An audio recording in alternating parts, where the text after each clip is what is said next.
Hi everyone, I want to welcome you all to my first ever YouTube video. I've been wanting to do this for a while. I've had my camera for about 8 months and I haven't got around to filming anything, partly because I was scared and also because I just didn't really know what to talk about, but I now have the perfect subject to talk about.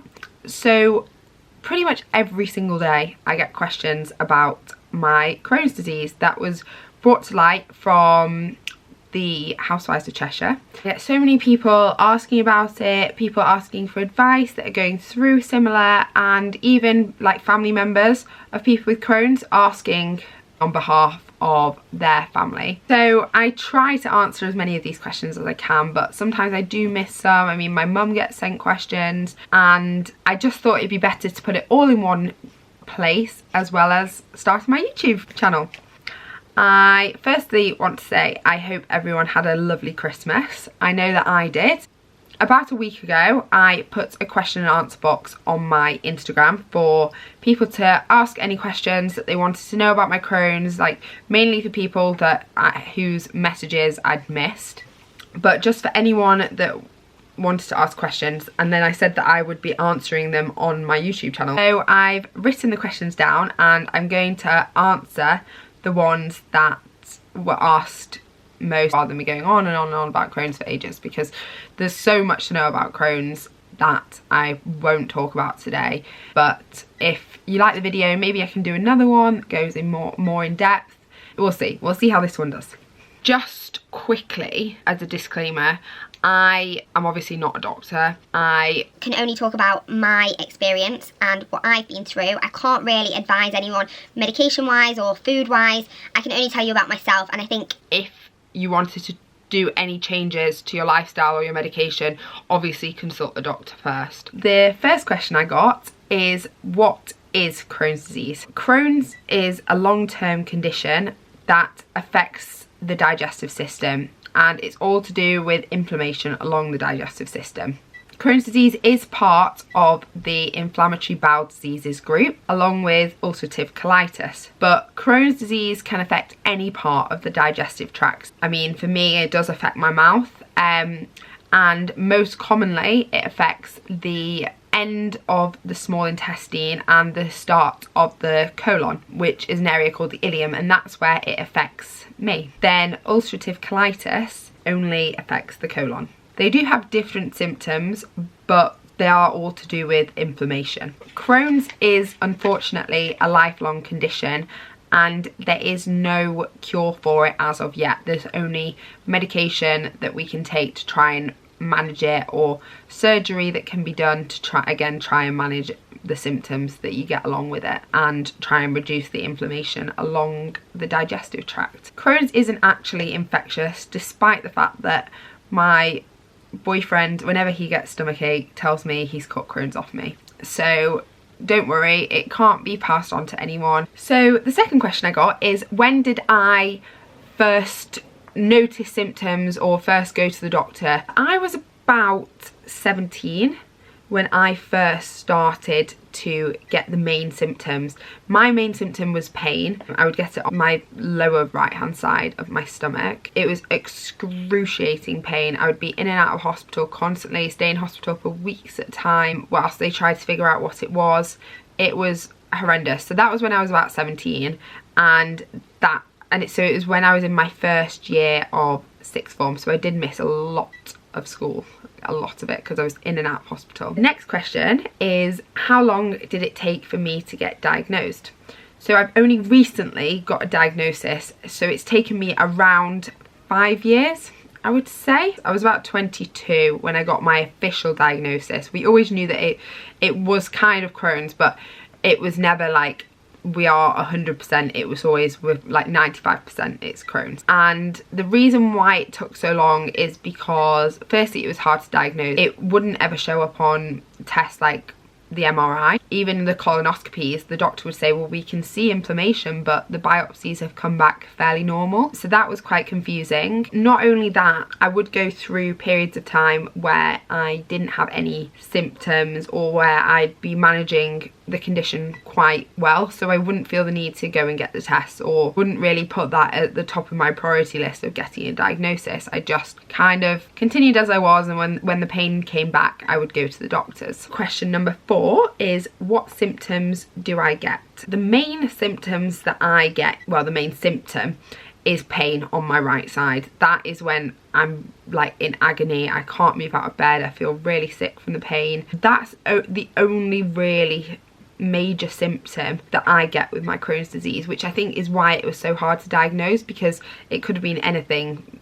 Pain on my right side. I mean, they always knew that it wasn't my appendix. I'd had that removed earlier on in my life when I was about 14, but they weren't sure whether it was like gynecological. They weren't sure whether it was gynecological or whether it was gastro. So they would always start off with gynae and doing scans. I mean, I had laparoscopies done before, which is an operation just to have a look. That didn't show anything, and then when they realised that, they started to move on to gastro. I also have suffered from really bad mouth ulcers from when I was about 5 years old. I literally grow up remembering having mouth ulcers all the time, and it was only when I was at my 6th form that I moved to that we had like the school nurse kind of thing. I showed her, and she was like, oh my gosh, that's awful, we need to send you to the doctor, because they would get so bad and they would be there for so long. Just a bit of context, I went to a boarding school, so they had their own like school nurses and then this school doctors, so they sent me to the school doctor, and they did blood tests, and it came back that I had B12 deficiency, which is linked to Crohn's, which causes the mouth ulcers. Now I get injections around every 8 to 12 weeks with B12, and that has stopped that. I mean, I know if I have a mouth ulcer coming, I'm due to my B12 injection. Those are the main symptoms that I kind of got from when I was younger. But the pain was what really caused me to go into hospital and get tests. It's like a sharp stabbing pain on my right hand side. Like, it's so hard to move or do anything with it. The next question is, do I get tired with Crohn's, and how do I manage that? I get so tired. I get absolutely exhausted with it. I mean, every day is a battle to get through it without having a nap. It's so tough, it's so hard. I mean, exercising, I have to do it about 6 in the morning just to make sure that I get it done. And to be fair, that is one thing that kind of helps the tiredness if I exercise. If I don't exercise for a day, I mean, I might as well spend the whole day in bed. I'm absolutely shattered. So exercising does help, but if I leave it till the evening, there's not a chance I'm going. I just have to lie in bed. I did recently go to the doctors about a different thing. I've also got polycystic ovaries and endometriosis, so I went to the doctors about those, and they highlighted that I had some deficiencies through a blood test. And that was really helpful, because since I've been taking the tablets for those deficiencies, I have noticed a massive difference. Like, it's crazy. I mean, I'm not having to nap through the day, whereas before that I would literally have to nap in my lunch break. I was so tired, or at the weekend just chill in bed. It was hard. Since I've been taking those like supplements, it's helped me massively. So that is one thing. If you are really tired, I would go and have a blood test and see if you're deficient in anything, because I was in a couple of things and it's massively helped me taking the tablets for those. So number 6, when do I feel the most pain? So I feel the most pain when I'm really stressed. I mean, when it's exam periods of time, or if I'm like stressed about anything, then that's when I get pain. So I try and just be super organized about things. So when I'm stressed, I'll be ill for like 2 weeks. I won't be able to move out of bed for about 2 weeks, and they're an absolute write-off. I can't do anything apart from sleep, and I mean, not even eat, because sometimes that hurts. With that, yes, food does have an effect on me, but not as much of an effect as stress. Say if I eat some food when I'm in a flare-up, it'll affect me for about 2 days, whereas stress will affect me for about 2 weeks. So that's when I'm kind of in the most pain. Number 7, what foods do I eat? And question number 8 is actually, what foods do I avoid? So I'm just going to put these both into one. So the foods that I eat, up until recently, I've eaten pretty much everything. I've not cut many things out of my diet. I cut out sweet potato and grapes. Grapes are a massive one for me. I love them. They're my favourite fruit, but I get so poorly when I eat them, so I've had to cut those out, unfortunately, which is really, really sad because I do love them. And sometimes I will have, like, I'll try and limit myself to one, whereas I used to have a pack at a time before I noticed that I was getting ill every single time I ate them. I asked my doctor a while ago if there's any foods that I shouldn't be eating, or I get a lot of people asking me if I've cut out dairy and gluten. And my Crohn's doctor actually said to me, don't cut any food groups out. Sometimes I can see more problems when people cut food groups out. Just keep eating a balanced diet. But along with this blood test that I got done, I also had a food intolerance test done, and it did flag up both dairy and gluten as red flags. So obviously that's specific to me, and I don't necessarily think that's linked with my Crohn's. I don't advise anyone to cut any food groups out unless they've had a specific food intolerance test that shows that you're intolerant to those things, because you could end up missing out on nutrients that you need. And I'm doing it all alongside the guidance of a doctor to make sure that I'm still getting all the nutrients that I need. Please, before you cut any food groups out, please go and seek medical advice first. I'm going to monitor it over the next few months because I love bread and I love chocolate. So I'm going to monitor over the next few months, see whether there is an improvement to my Crohn's, and I'll let you all know on that one. But again, like I say, do not cut it out unless you've had advice from your doctor to do so, like I did. Okay, and 9 and 10 are very similar as well. So what treatment have I been on and what treatment am I on now? I have been on lots and lots of different treatments, like lots. I mean, from when I was 17 years old, I've changed constantly. More recently, as I changed over to a different consultant, and he's been amazing. He has literally supported me so much throughout it and taken me so seriously, and it's with him that I managed to get my diagnosis. So he initially put me on this Pentasa, which is mesalazine. So initially I would take 2 grams twice a day. I would take those. I mean, they were okay. I didn't really have any major flare-ups, but I still got pain on them, so I don't take them anymore. They were good for when I did take them, but not amazing. And then I started taking a medication called azathioprine. That you have to be supported the whole way through it. So when I first went on it, I had to have blood tests every week before I upped the dose, and you have to up the dose slowly to get to your optimum dose. And I think it was testing your liver function. I also had to have a chest x-ray, and I had some quite serious side effects with that. I think it was just me. I mean, it was a very, very rare side effect that I had, and I've known loads of people that have done really well on it. So, I mean, I would advise trying that if that's what's recommended to you, because I have stopped it and I'm okay now. I have now been put on to this, there, it's called adalimumab, and then like the brand name's called Amjevita. So I take this once every 2 weeks. It initially started with I had to take a loading dose. So I took 4 in the first round, so 4 of these pens all in one go. And then 2 weeks later I did 2, and then the following weeks I take 1 every 2 weeks, and I inject myself with it. So, but basically you take this cap off and put this yellow bit on the skin and then press the button down at the top. And I must say, when I first had it done, I was very, very overwhelmed. I did cry the first time. You have a nurse come to the house and they help you. I was overwhelmed. Now when I look back, I was actually being quite silly, because I do this now once every 2 weeks and it's absolutely fine.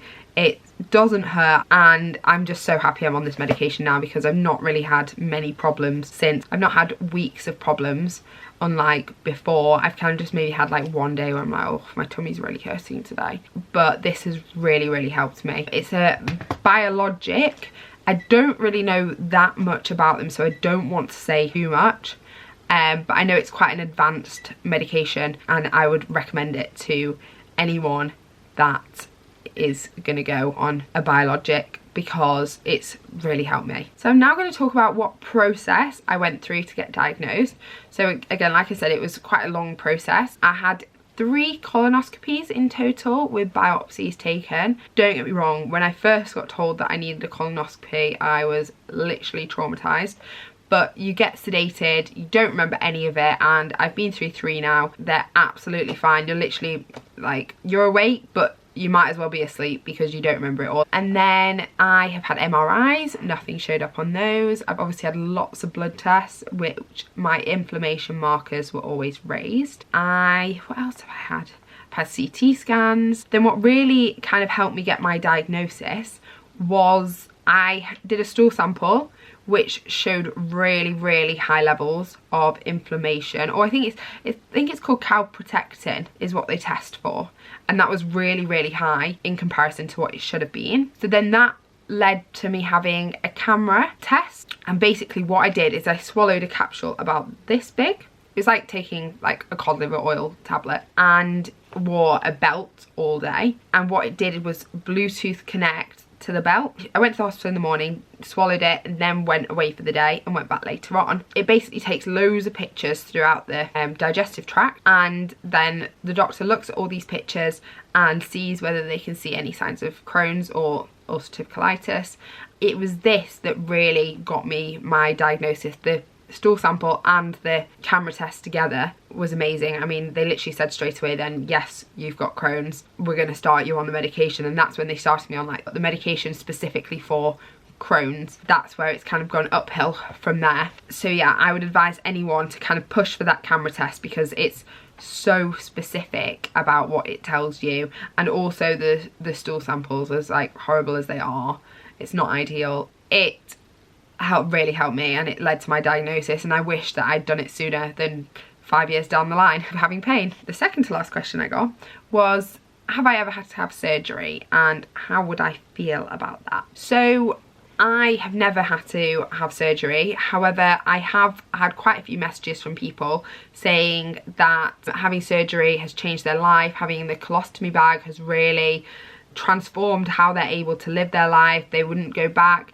They think it's absolutely amazing. So to be honest, like at some point in my life, if I do have to have the surgery, I've really been reassured by my followers on Instagram when you're suffering. I mean, I think when you're in as much pain as you can be in with this condition, I think you'll do literally anything to be out of pain. So I know that surgery and having colostomy bags has really changed some people's lives, and if it meant changing mine when it got to that, I would 100% not even think twice about it. And then my last question is there any advice to someone that I'd give to someone that's been newly diagnosed with Crohn's? So what I would say is try not to worry, try not to read things on the internet because they can be quite daunting. And the thing is, Crohn's affects everyone differently. It rarely affects people in the same way. I think talk to people, but again, don't go off other people's experiences too much. Like azathioprine for me didn't work, but for other people, they've been on it for many years and it's really changed their life. Speak to your doctor, write down any questions you have and take them with you, because that's what I